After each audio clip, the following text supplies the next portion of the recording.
What if the last season of Game of Thrones was good? Like, really good? What if I was a story exec over at HBO and when David Benioff and D.B. Weiss decided to give me their scripts for the final season, I thought, this might not be totally satisfying for the rest of the viewers. Let's tweak it a little bit. Now, if you haven't watched the last season of Game of Thrones, spoiler alert, drop a like, come back and watch this after you've seen it. So on that note, here's my what-if plan for the final season of Game of Thrones. So basically, the first two episodes stay nearly exactly the same. Everybody's showing up at Winterfell.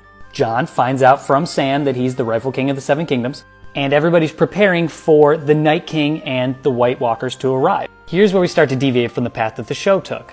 Now, the biggest mistake of this entire season was the utilization of the Night King. From the first scene of the first episode of the TV show, they have been teeing him up along with the White Walkers to be the big bad of the TV show.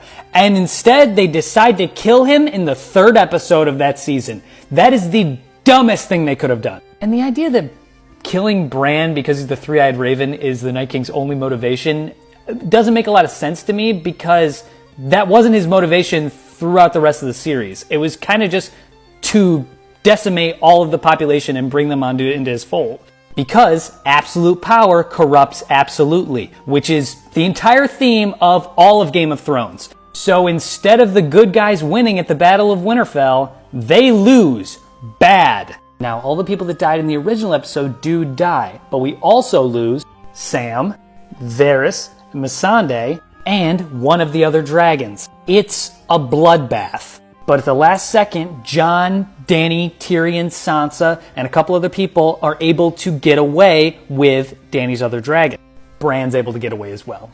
But now this small band of characters has to abandon Winterfell and go to some safe haven, maybe surrounded by water?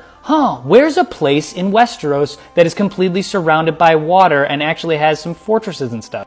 Oh, that's right, the Iron Islands! Why would the good guys not evacuate to a place where they know the White Walkers can't get to them because they can't swim? In this version, they would, and that's what they do, to go lick their wounds at Pike. All that being said, who now has a 2 Ice Dragon lead over the good guys, all of the dead people that have joined his army, and now all of Westeros to go conquer?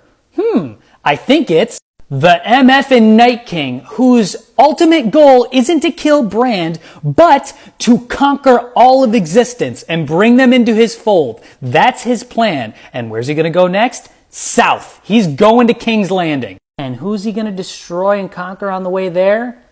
Everybody. Isn't that a little more satisfying than just getting stabbed in the middle of a courtyard? Yeah, I think so. Like and follow for part 2.